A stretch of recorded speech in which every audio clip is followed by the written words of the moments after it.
Hi there, my name is Pierre Terrien, and this video is meant to offer you a different way to look at man-made climate change.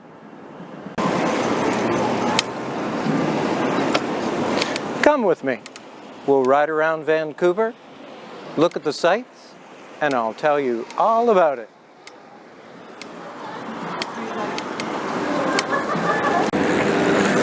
The Paris Accord accepts a 1.5 degrees Celsius temperature rise, causing a 20-meter ocean level rise. The United States suffers terribly under climate change. You lose your entire coastline, $70 trillion worth of asset losses. The Midwest and California burn as desertification sets in. What isn't washed away, it seems, will be burned to a cinder. There is an easy way to end the destruction of our biosphere, and it is easy to understand. One solution where we eliminate all of our environmental problems and we don't have to change our lifestyles at all.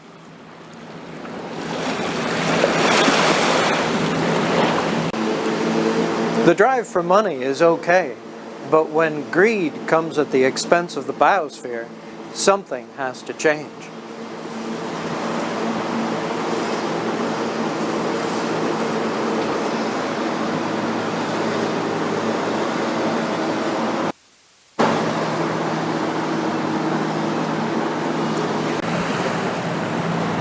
I would like to explain exactly what that is. Man-made climate change is caused by our commercial waste CO2 emissions. Let's look at how and why. The old hockey stick graph shows atmospheric CO2 concentration over the last 800,000 years. It's never exceeded 300 parts per million before, but since the mid-1800s, it's begun a rapid increase that is currently a trend leading to an extinction-level event. So what's been going on here? This closer look at more recent atmospheric CO2 concentration and emissions rates shows commercial activities creating CO2 as a byproduct beginning with the Industrial Revolution, thus leading to our increased atmospheric CO2 concentration. This is where we went wrong. Our commercial activity emits CO2 as a byproduct as people pay more and more for the products and services that produce CO2. This process, funded by the public to simply dump these gases into the atmosphere, was initiated here. At the time, anyone could see the waste coming from our new smokestacks, but it was much cheaper to ignore the problem. Most visible pollutants have now been eliminated from much of our society, leaving CO2 waste as our main problem. We figured we would just see what happened. What else could we have done? We were just happy to switch from whale oil to coal, then oil and gas. Fossil fuels have been our steady friend, providing us with heat, energy, and light to strengthen our civilization. This open cycle process relies on the biosphere to somehow deal with CO2 through processes like photosynthesis. It's no secret the biosphere is overwhelmed with our open cycle CO2 production.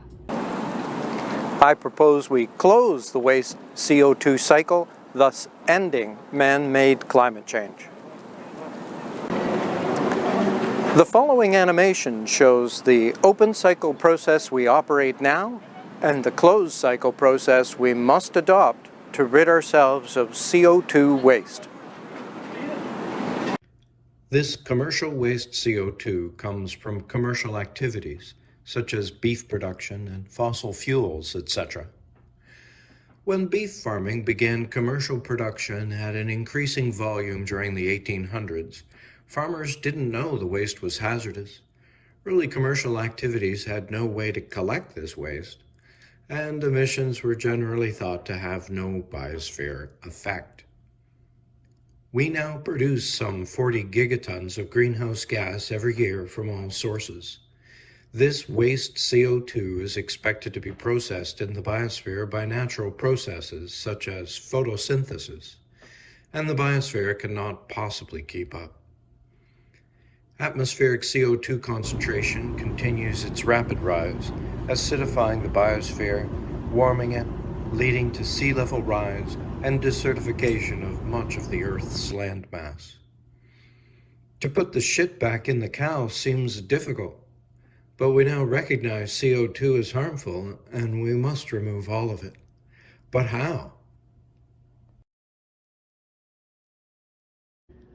To figure out how to close the cycle on commercial CO2, imagine a carbon tax, sized to remove the CO2 emissions, and apply this tax to those CO2 sources.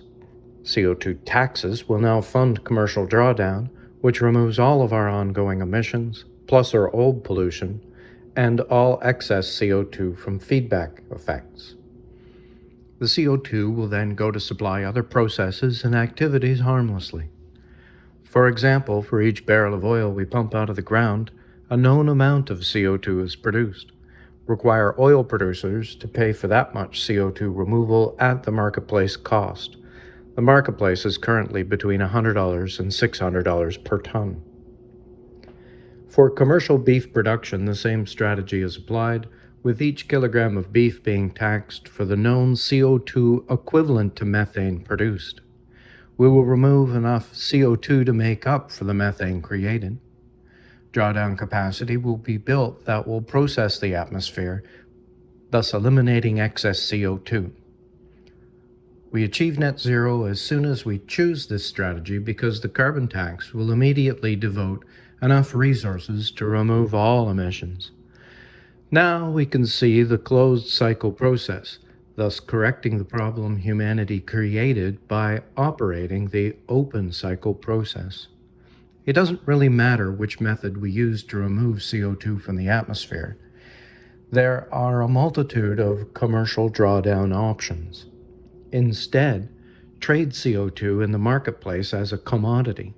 The value will float freely, with that value pegged at the cost of CO2 drawdown. Once the government legislates the full marketplace carbon tax, commercial enterprises will happily draw down the waste CO2 in the cheapest way possible to maximize their profits. Oil producers and other emitters will pay full price, their emissions will be eliminated, and oil refineries and other drawdown industries will be paid for the CO2 they eliminate. The people working in oil and gas will be needed to create the capture technology at their refineries, and also the vast commercial CO2 drawdown market, which will be paid the removal tax to do so. Our energy sources help us maintain the light of civilization. Fossil fuels have literally lifted billions of humans out of poverty. We should thank the fine people from oil, gas, and coal for making all of our lives better. I'm sure they will be only too happy to turn their efforts to producing even more energy to scrub our atmosphere clean. Many people are appalled at the level of human consumption of energy and resources. Our consumption is a problem because we're dumping our waste into the atmosphere as if it were some kind of garbage dump. When we close the waste gas cycle, it will no longer matter how much we consume. All of humanity will have no carbon footprint. Net zero is only truly achieved when commercial drawdown removes all commercial CO2 emissions. Natural processes such as photosynthesis should not have to somehow adapt to achieve net zero. There is a cost to pollution, and where pollution cannot be captured at the source, the cost is however much it takes to remove that pollution from the atmosphere.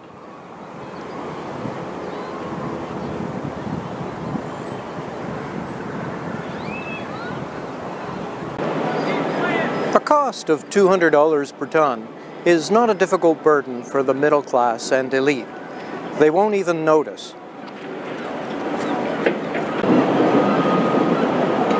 It will raise gasoline costs about 50 cents a liter or $2 a gallon, and beef costs will go up about $3 per pound. Jet fuel will become more expensive too. A return flight from Paris to New York will increase by about $170. Since this cost will now go to fund removal, creating a vast infrastructure project, I argue there is no real cost, because the money will only go to broaden the middle class, thus increasing the size of the tax base. Sure, the cost of some things will go up, but the cost will now truly reflect the environmental damage each product or service imposes. We've seen where past atmospheric CO2 emissions have taken us, so let's map out where atmospheric concentrations are going. The carbon tax will eradicate biosphere damage in a practical way by bringing atmospheric CO2 concentration under control, overriding all known feedback effects, removing the vast amount of past emissions, and finally to a set point of around 320 parts per million, or that which supports the atmospheric temperature we choose. We will accomplish this by reducing the CO2 emission rate, as the carbon tax will force all emitters to capture CO2 at the sources, and the emissions rate will fall to the level of our ongoing emissions. The carbon tax will fund removal, and the removal rate should rise to 30 gigatons per year for 50 years to support the required atmospheric set point. The removal rate will then fall to roughly the magnitude of our ongoing CO2 emissions from sources such as concrete, steel production, fertilizers, beef production, etc. As you can see, by 2140, atmospheric temperature will be at set point.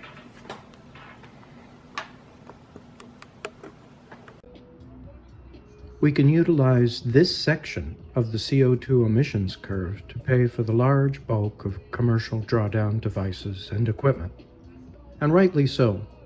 Oil and gas industries created this problem to a large extent, as they have enabled our total consumption to spiral upwards and are also quite well positioned to assume a large part of the construction and operation of this vast new industry.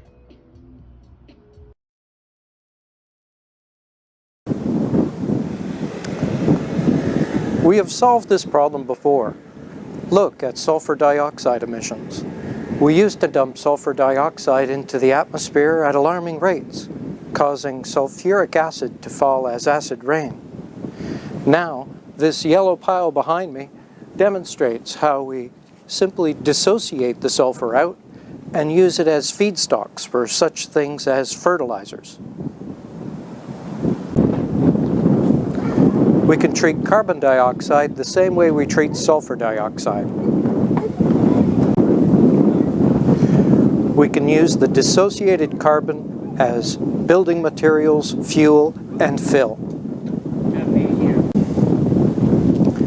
It will all find its way to harmless places where our carbon will be turned into other valuable products.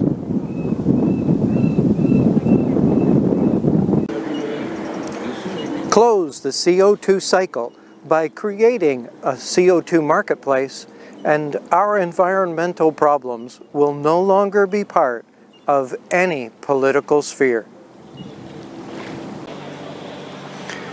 Hence, the amount of CO2 emissions will be quantified, the carbon tax placed squarely on the sources, and thus eliminating all of the costs of environmental breakdown. The carbon tax should not be applied to people. It should be applied to commercial CO2 emissions. That way, people who don't purchase any of the products or services that produce CO2 will pay no carbon tax. How would humanity initiate such a process? Create a marketplace for CO2 emissions. This will place a carbon tax or levy on commercial CO2 producers at the sources. It is easy to identify the sources and tax them for the CO2 they produce. Oil producers will pay the tax, and any entity removing the CO2 will be paid the tax. Hence, oil refineries capturing CO2 will receive the tax, provided they process the CO2 into some other form, just like any other commercial drawdown facility. Phase in this levy over 10 years, starting in 3 years. 3 years to reflect that in year 4, the price of products will have 10% of their carbon cost factored in. No one has to be pressured into buying a new EV because the entire automobile fleet changes over roughly every 13 years on average anyway. This price on carbon will drive down fossil fuel use because we do have competitive alternatives. This will allow us to continue using oil and gas industries to their end of life, extracting most of the value from our installed and manufactured equipment. Meanwhile, a vast requirement for infrastructure, including energy generation and carbon capture facilities, will be required. Our society requires a new direction post-COVID-19, and this strategy provides that opportunity.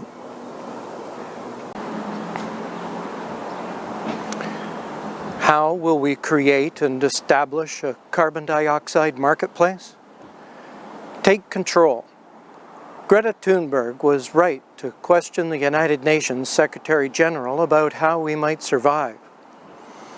Greta deserves an answer, one that makes sense.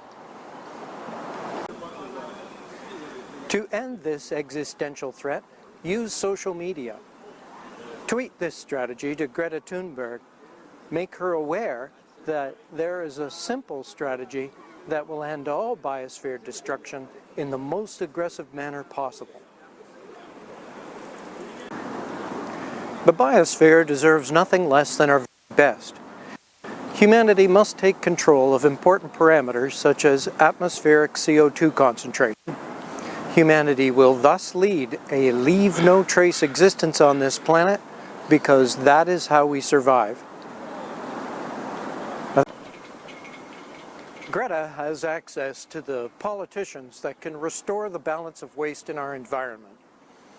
Encourage Greta to return to the United Nations and assert that we do survive, and that the way is to end all pollution. Humanity stands at the foot of unlimited expansion. We can create any amount of energy we require. We can scrub CO2 from the atmosphere at any rate we choose, and we can restore the biosphere to any condition we choose. I'm Pierre Terrien, and all I'm asking is for you to tweet and retweet this message to Greta Thunberg. Empower Greta to create a marketplace for CO2 emissions and end this existential threat. Let's close the cycle on waste CO2 emissions.